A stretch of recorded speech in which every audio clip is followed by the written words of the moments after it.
Yooyaa malee yooyaa dhaggeeffattoota raadiyoo BBC Afaan Oromoo sagantaan keen am jalqab. Filannoon Itoophiyaa naannoo gariitti arxumuran bu'aan isaa bakka gariitti maxxanfamaa jira. Garuu bashaashatti beekame. Namoota filannoo kennan 1490 keessaa muummichi ministeeraa Abiy sagalee 1429 argachuudhaan guutummaa guutuutti injifataniidha kan jirani. Lammiin Ameerikaa ka waraqata jabdummaa qabu du'ee argam. Kaleessa ganama naannoo sa'a tokkoo Finfinnee hoteela Raadisan Buluu keessatti lammiin Ameerikaa gurraachi tokko ka boordiin filannoo waraqaa eenyummaa taajabdummaa kenneef kutaa hoteela isaa keessatti du'ee argameera. Tigraayitti lol jabaa deemaa jira garuu humni TPLF injifateen sobaa jedha raayaan ittisa biyyaa. Kanaaf oduu dabalataa nu waliin tura an asli galgalooti.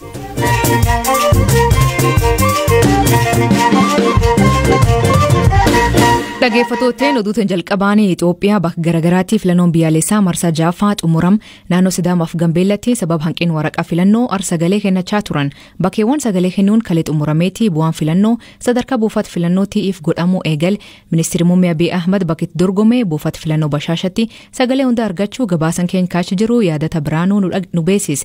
Haal jimmaan kee jiru.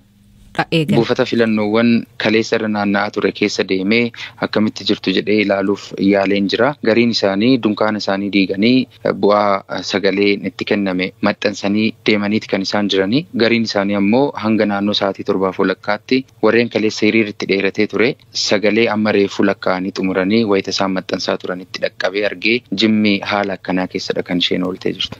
Jimmaatti ministeerri muummee lakkoofsi guddaan mo'atee jedhanii mee kan nuuf ibsi?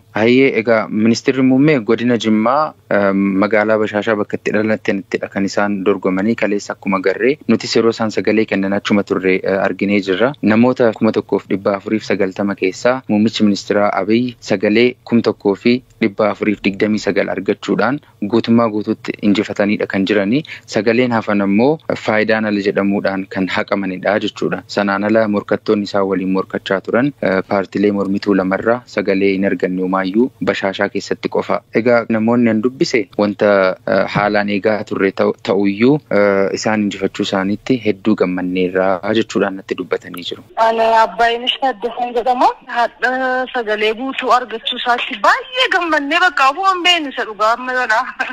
Baay'ee gammanne. Isaanirraa waa tokko shakkii hin qabnu akka biyya keenya guddisanitti abdanna bakka abdii guddaa isaanirraa qabna.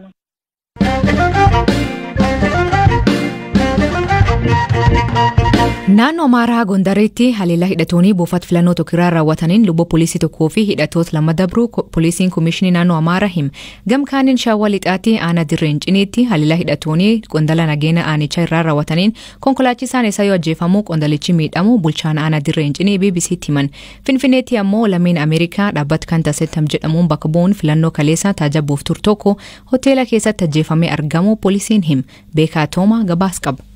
Filannoon Itoophiyaa marsaa jaaffaa guyyaa kaleessaa gaggeeffame bakkeewwan hedduutti nagaan xumuramus darbee haleellaa hidhattoonni raawwataniin lubbuun namaa darbeera. Naannoo Amaaraa godina Kaaba Gondar aanaa Dabaat keessatti kaleessaa hidhattoonni buufata filannoo tokko irratti haleellaa raawwataniin poolisiin tokko ajjeefamu komishinarri komishinii poolisii naannoo Amaaraa Takollaa Ifookiruu ibsa har'a kennaniin himaniiru.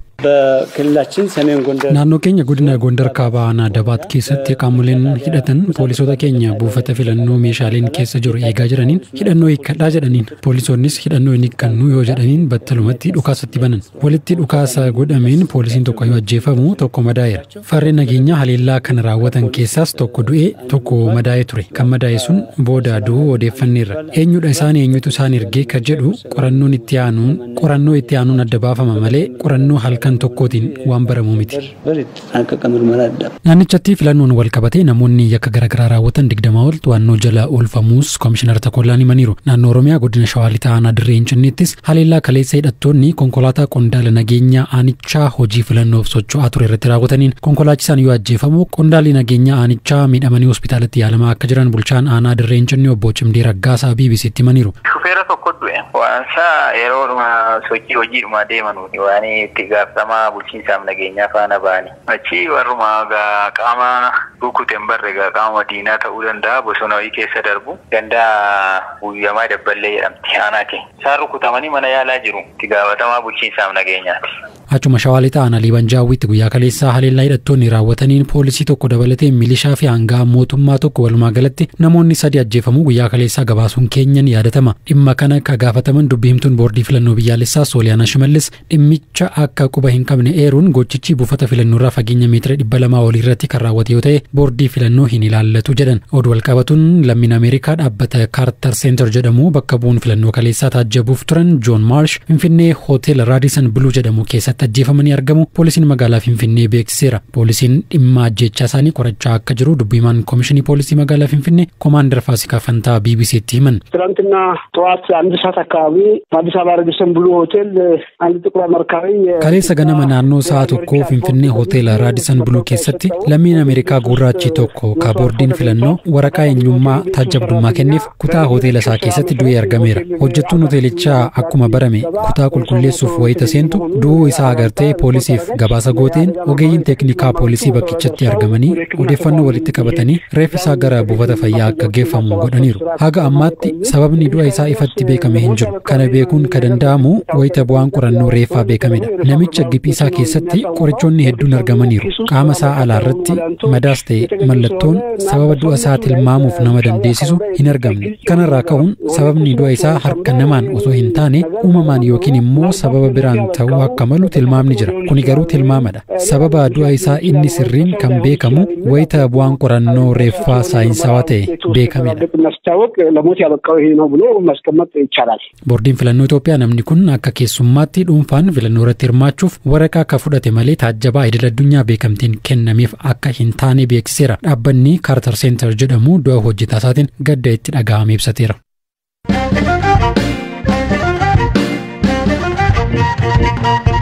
Dhaabbilee filannoo Itoophiyaa kalee taajaban keessa tokko ta'e ergamni taajabbii filannoo humna eeggat ba'aa Afrikaa isaaf filannoo biyyaalessaa Itoophiyaa karaa nagaa qabeessaa fi tasgabbaa ta'een adeemsifamee jedha. Dhaabbatichi taajabdoota 12 naannolee 5 fi bulchiinsa magaalota 2 bobbaasuun adeemsi filannoo biyyaalessaa marsaa 6 taajabuu isaa ibsa miidiyaaleef laateen beeksise. Ibsa kan hordofee Habtaamuu Xibaabuu waan dabalata gaafadhe ture.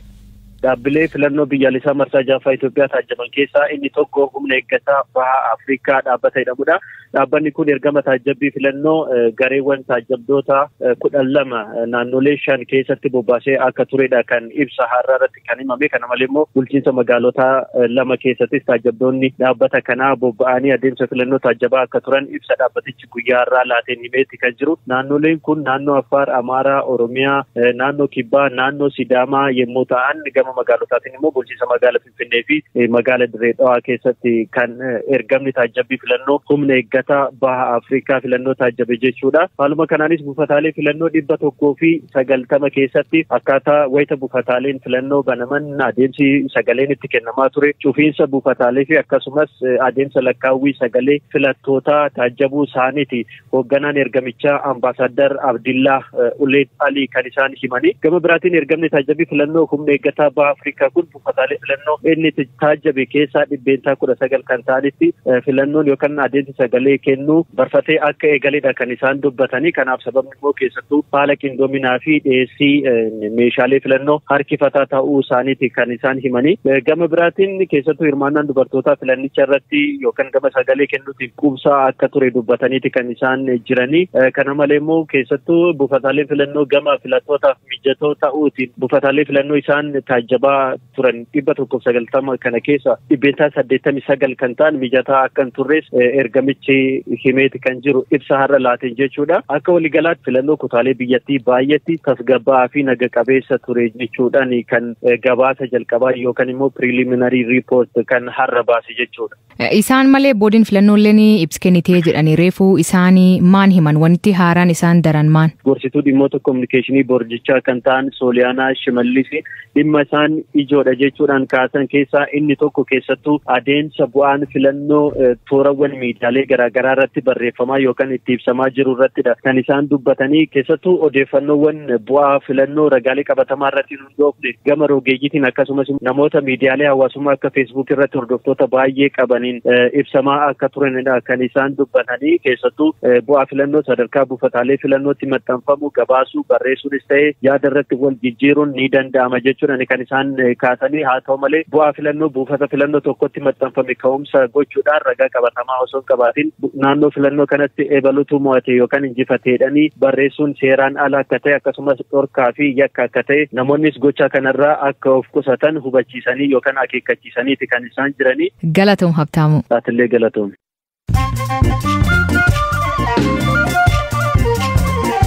Dhaggeeffattoonni oduu gaggabaaboo addunyaa isaniif dhiyeessaa jalqabaanii Paarlamaan Swiiden ministeerri muummee biyyattii Isfan Lotviin amantaa irra dhabuun aangoo buqqisuuf sagalee kennan. Seenaa Swiiden keessatti yeroo jalqabaa fi ministeerri muummee himata amantaa irra dhabu jedhuun aangoo buqqaan. Injifannoo garee Taliban kadheen kana hordofee waraanni US Afgaanistaan suut gadhiisee ba'uu danda'u himan ergamtoonni UN biyyattiitti dhiyeen kana gareen Taliban naannoo 50 to'achuu kan himu rakkoon nageenya biyyoolatti akka faca'uu danda'u ibsan. US guyyaan waraana isaanii guutuutti bahan fulban 11 ta'ullee adeemsi jijjiiramuu danda'u himan. Mani amantaa bataskaanaa seera namoota saal wal fakkaatu jidduutti salqunnamtii raawwatan jibbirraatti mormii dhageessisan. Seerri kun kaa'ammaa man maree xaliyaanatti dhagahamaa jiru hawaas kan irratti miidhaa geessisaa jedha. Dabalataan bilisummaa amantaa ka dhorkuu jedhu. Mootummaan Gaaboon biiduraa ka Afrikaa keessatti qusannaa bosonaaf badhaafamte. Gaaboon $150 miliyoona waggaa 10 keessatti argachuuf deemti. Keenyaan doozii 300 ka talaalii COVID-19 Denmaark irraa argatte. Kun diqeen talaalii ka biyyattii keessa jiru gargaaruuf deemaa jedhan. Ammaatti namoota miliyoona oliitti talaalii argatte Keenya keessatti.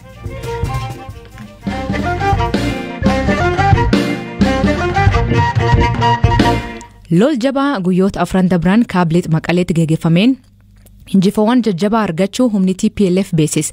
Lol kanaanii magaalota xixiqqoo kaab Tigraay to'achuu jala oolchuu fi loltoota raayyaa ittisa biyyaa hedduu boojiyuu himan.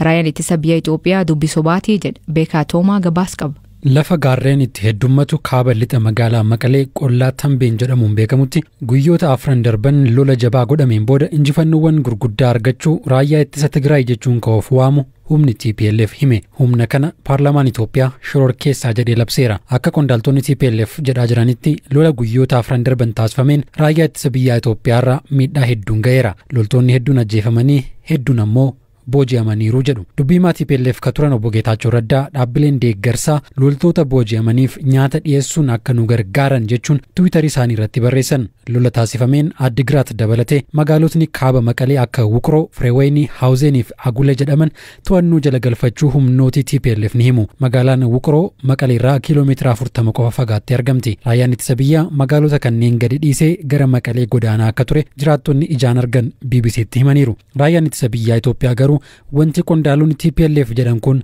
guutummaatti soobaa jedha. Dhimma kana irratti ka dubbisne dubbi himaan raayyaa ittisa biyyaa Itoophiyaa ኮሎኔል ጌትነት አዳነ akkana jedhan. ሰሞኑን እንደሚታወቀው ሀገራችን የምርጫ ጉዳይ ነበር. Tibbana Itoophiyaan dhimma filannoo irra jirti. Kana gufachiisuuf dhimma hidha haaromsaas gufachiisuuf shororkeessaa akka ta'e TPLF fakkaattota isaa waliin ta'uun gocha shororkeessummaa olola irra darbe milishaa fi ijoollee sammuun hin bilchaanne of jala hiriirseen sochii gochaa ture. Naannoo qollaa Tambeen jedhamu walitti dhukaasuun tureera. Haa ta'u malee raayyaan ittisa biyyaa haala amansiisaa ta'een tarkaanfii fudhateera. Miidhaa jabaas qaqqabsiiseera. Jala muree kanan sitti himu gandi tokko yookiin magaalli tokko ka isaan to'atan hin jiru. Loltoota hagana boojinee jeneraal Ebelu jedhamu koloneel Ebelu jedhamu ajjeesnee qabne kan jedhan soba. Sobni isaanii dhuma hin qabu. Haguma isaan soban jala deemnee deebii kennuun nuffisiisaadha. Garuu kana hundeerraa dhabamsiisuuf warri ijoon qabamuu qabu jennee opereeshinii itti fufneerra. ዋነኞቹ መያዝ መቻል አለባቸው የሚል ስላለ ኦፕሬሽኑ ቀጥሏል። Dhaggeeffattoonni nagaa waaqa kee bulaa oraa bulaa deebana hangafamaa dambulaa.